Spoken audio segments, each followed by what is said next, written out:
In this lecture, we're looking at Calvin's conversion and his exile.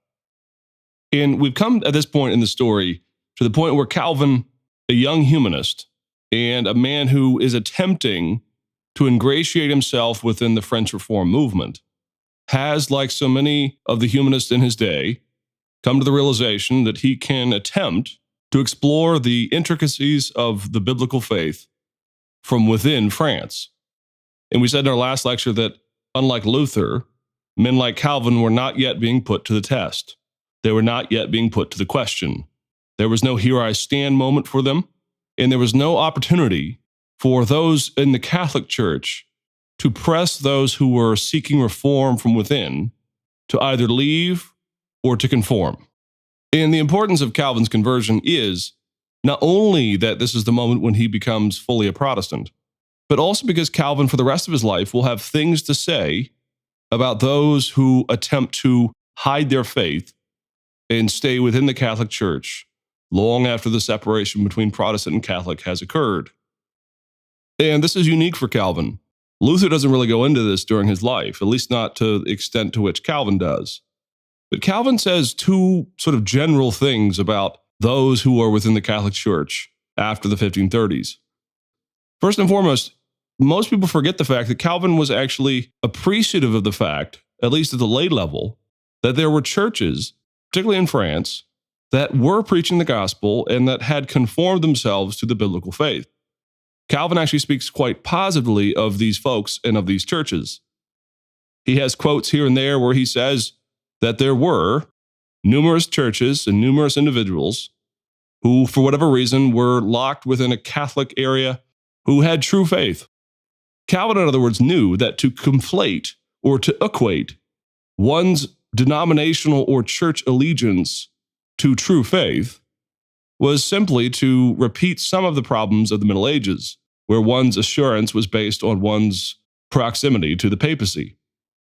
Calvin does not charge that anyone who just happens to be Catholic in his own day is by default someone who is a repugnant, recalcitrant Catholic who is trying to earn their salvation or something like this. He doesn't go pugilistic with these people. Rather, he speaks with grace, and he encourages them to explore their faith more. And really, this is a signal of something that both Luther and Calvin and a number of other Protestants do.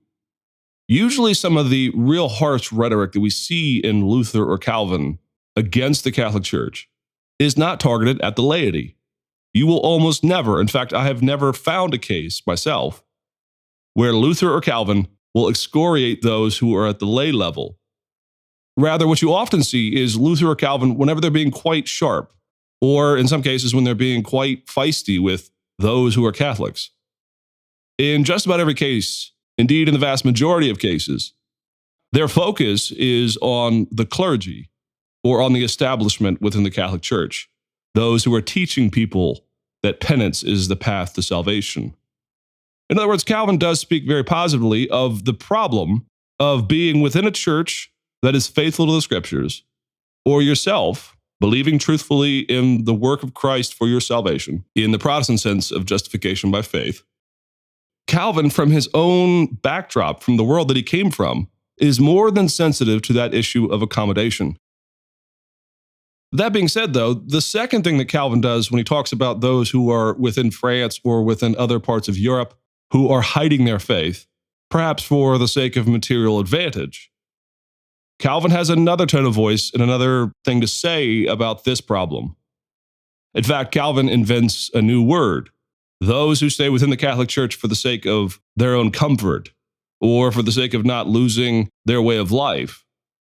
Those who know that they do not believe in the Catholic Church, but yet hide it fully. Calvin will call them Nicodemedians. Well, the name Nicodemedians for Calvin comes from the man Nicodemus in the Gospels, the man who is part of the establishment of the rabbinic classes within first century Judaism, who was intrigued by Jesus and who came to him in the dark of night and climbed a tree in order to gaze upon him or to hear some of his teachings. And Calvin finds an analogy in this to perhaps some of his old friends back in France, those who were part of the intelligentsia or those who were part of the university system. Calvin is saying, you know that you are Protestant. You are hiding your faith. You're not merely conflicted, and you're not merely unable to leave. Rather, you don't want to because it will inconvenience you, he will say.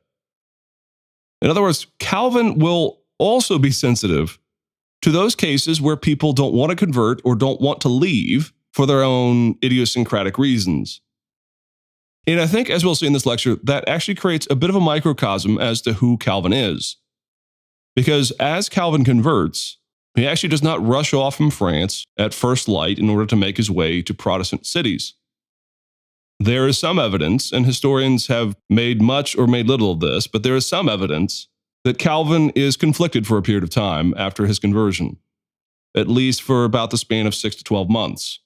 He doesn't rush off quickly. Well, let's tell the story first before we get to that point. In the fall of 1533, we know that Calvin converted. All of his work, all of his biblical exegesis, all of his studies, as well as his sort of slow, plodding way of thinking through just about anything. And that really is Calvin's way of life. He's not quick to temper or quick to write. He's a very methodical man, you might say. And if you just ever read the Institutes, you'll see that care and concern on display. Well, in the fall of 1533, he converts. He gives us actually two somewhat different stories about this. A recent biography of Calvin's, in fact, actually alleges that Calvin gives two different stories of his conversion. And personally, I don't go there. I don't find these stories to be entirely antithetical to one another. But Calvin does give just two accounts of his conversion. We'll start with the more popular one. In 1557, Calvin published his Psalms commentary. And Calvin on the Psalms is actually where he's at his best. You'll recall that Luther's 1535 Galatians commentary is considered to be one of his best, one of his most poignant moments in his writing. Well, for many, it's the Psalms for Calvin. Calvin handles the wide range of human emotions and the ups and downs of life that are on display in the Psalms with enormous sensitivity and a real deft hand in terms of his exegesis. Well, in the preface to this work, Calvin talks about his conversion, and he says a couple things about this. First of all, he does indicate that as a young man in France, he was, quote, too obstinately devoted to the superstitions of popery. Now, trying to determine specifics as to what he means by this is a lost cause. But I find in this an allusion to his earlier days as a humanist. It doesn't have to mean that he's attracted to the superstitions of popery in the sense of worship only. Rather, what he's saying is he was attracted to the entire system, the entire orbit of the medieval Catholic Church. And that fits his personality when he's writing his commentary on Seneca. Here's a man who wants comfort, he wants prestige, and even though he seems, in later life, to comment that there were elements in him that were having issue with the Catholic system, he says that he was actually quite slow to be drawn to the faith. And he refers to his conversion, and he says that it was a, quote, subtle conversion. Now, Calvin never really puts a word out of place. Subtle conversion here, most historians take to mean that it wasn't an overnight eureka Luther in the Tower experience for Calvin. Subtle conversion here doesn't mean subtle in the sense of subtlety, as we use the word today more often, as in someone is speaking subtly, they're kind of hiding it. Rather, subtle here means more like slow, more like the whisperings of the Holy Spirit in his ear, these kinds of images. But Calvin goes on, he admits that he was actually more hardened to the things of God or to the gospel itself than might have been expected. Now, I think this is important to understand Calvin. I think while on the one hand, he is a humanist and he's leaning towards biblical theology, and he's learning things about the classical view of things, and he has some critiques for the ways that scholastic theology and the Catholic system had arranged their doctrines and had practiced their faith. But notice, in a very short paragraph, Calvin twice has commented that he was slow to convert, that he was hardened of heart. And I think what this says about Calvin is that he's admitting here late in life, just a number of years before his death, that as a young man, he cared more about perhaps himself, cared more about the things of his career, and was thoroughly ingrained within the Catholic Church, such that it took him some time to thaw. And this is an enormously important contrast between Luther and Calvin. Far from something holding him back, Luther was actually growing dim and cold to the monastic lifestyle. He was having troubles with it, and he was seeking answers, and his pretty dramatic conversion, or his pretty dramatic coming to the Reformation breakthrough, therefore was a catalyst for Luther for all of the years that came after, and then with the posting of the 95 Theses and so on. Calvin isn't coming from that world. He's not already questioning and doubting things. He's trying to climb the ladder, climb the rope of success. And it's important to realize also, a number of Calvin's friends and colleagues from his humanist days did not convert. They remained in France. They continued on in their studies and in their teaching. And so Calvin, in some ways, went on by himself and left friends behind. There is, in other words, this tension, this pull within Calvin as a young man in the 1530s, where he is not quite ready to give up and die to self, you might say, to use a biblical phrase, for the sake of his convictions. Or maybe it's that his convictions are growing, but he's kind of trying to hit the mute button on them. Still, Calvin's conversion occurs in 1533, towards the end of the year. Now, Calvin offers another account of his conversion, actually earlier in his life, and it's one that's often overlooked, which is why we're mentioning it second. And that is, in 1538, Calvin wrote a letter to Sadoleto. And we're going to look at this letter in more detail in a later lecture.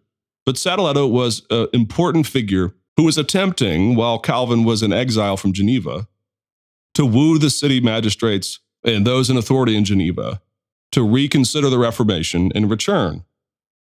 And Calvin's letter to Sadoleto is really more of a defense of why the Reformation was required and why the Protestants eventually left the Catholic Church itself.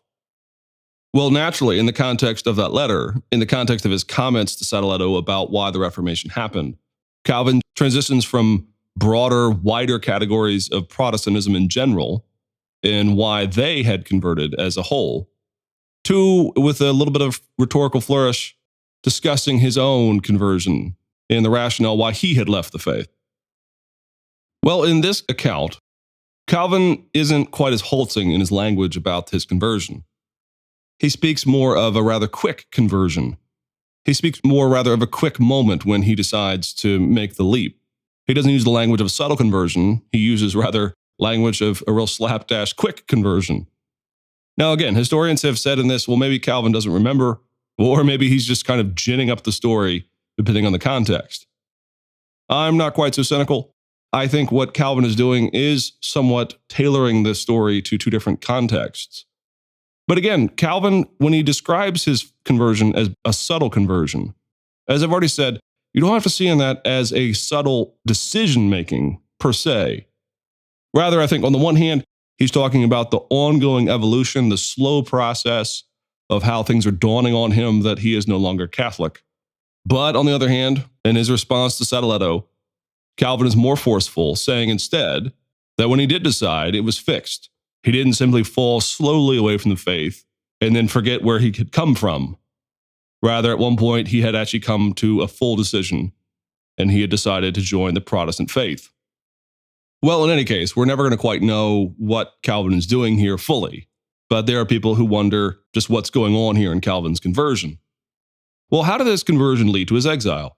Well, you'll recall in our last lecture that in the context of the French Reform movement, the Sorbonne had essentially put its collective foot in its mouth.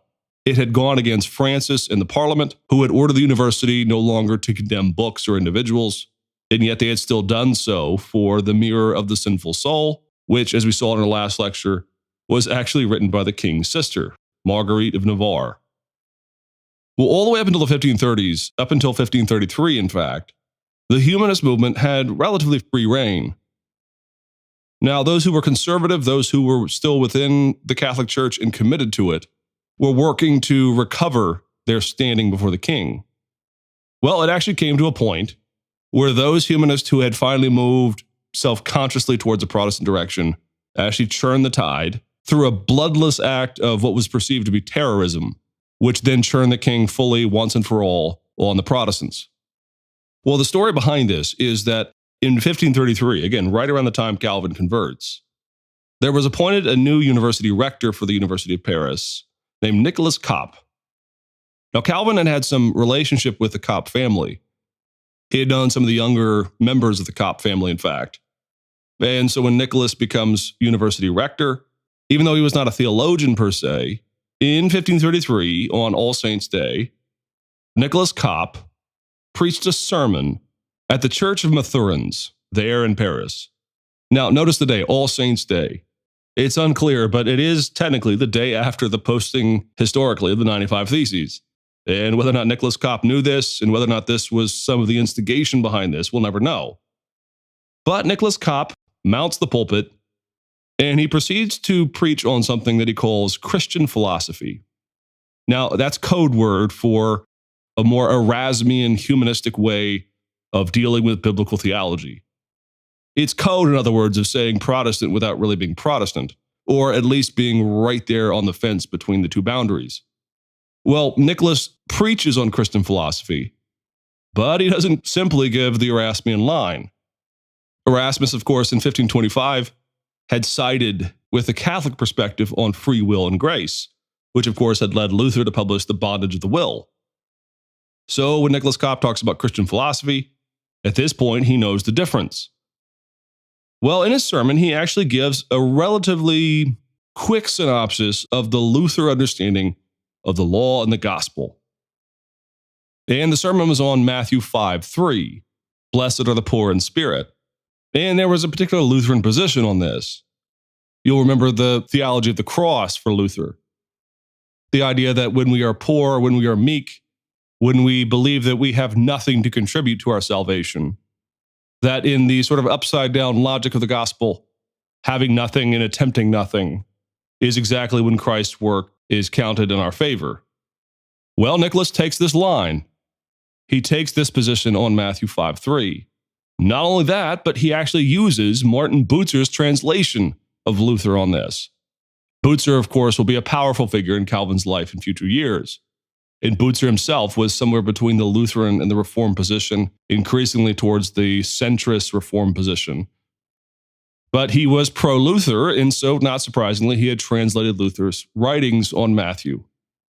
So here we have the university rector. Though not really a humanist himself, not a theologian in the fullest sense, he had mounted the pulpit and he had preached, essentially, a Lutheran doctrine of law and grace. Now, what was Calvin's role in this? Well, in Beza's Life of Calvin, he actually tells us that Calvin had written the sermon. And we're not sure if this is the case. We do know that after Calvin fled from Paris, his rooms were searched, and there was a copy of the sermon in his own handwriting, which could mean one of two things. Either he wrote it, and then Nicholas Cop had transferred it onto his own paper for the use in the sermon, or perhaps Calvin himself went the other way and he had copied Nicholas's sermon. We'll never know. But Beza says pretty conclusively that he believes that Calvin himself had written it. Well, as you can imagine, those who were part of the establishment, those who were Catholic, were incensed by this. Cop comes under fire, and before he is arrested, he has to flee to the city of Basel, where he fully converts over to the Protestant faith. Calvin himself is somewhat implicated.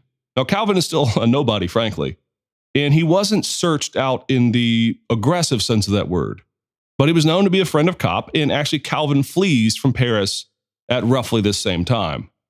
And for those in the establishment, fleeing was tantamount to a mission of guilt.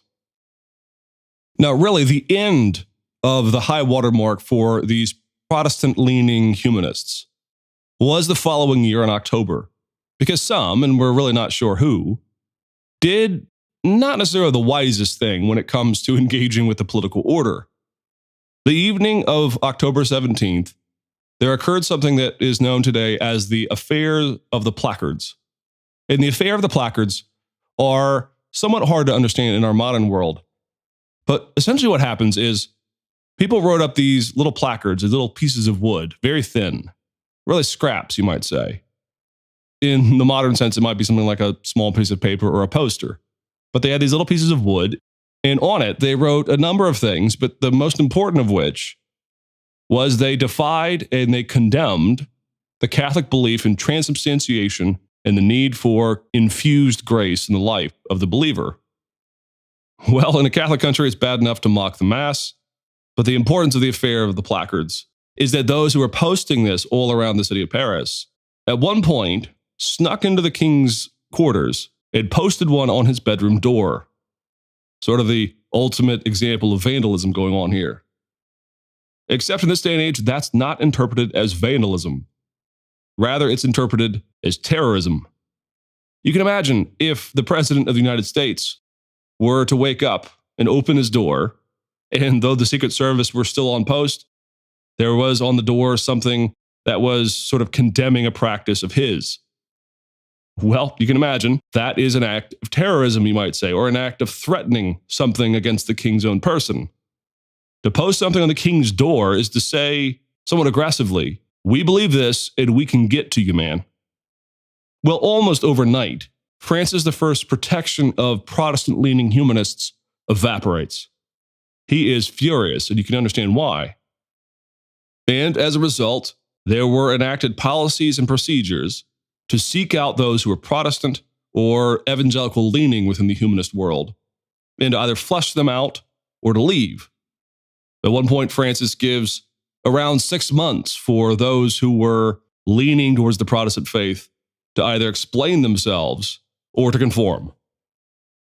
Well, again, that's really it for the evangelicals within the humanist world. It's all over.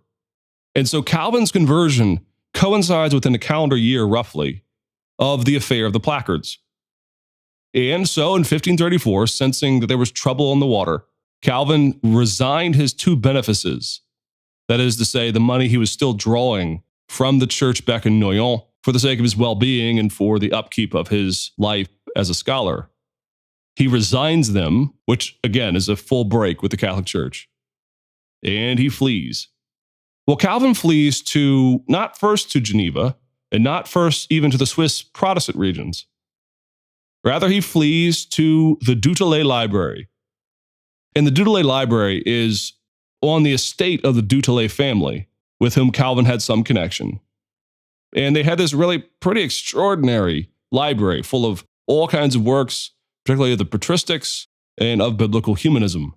It's kind of a geek's paradise for a guy like Calvin. Well, for a time, Calvin is uncertain what to do.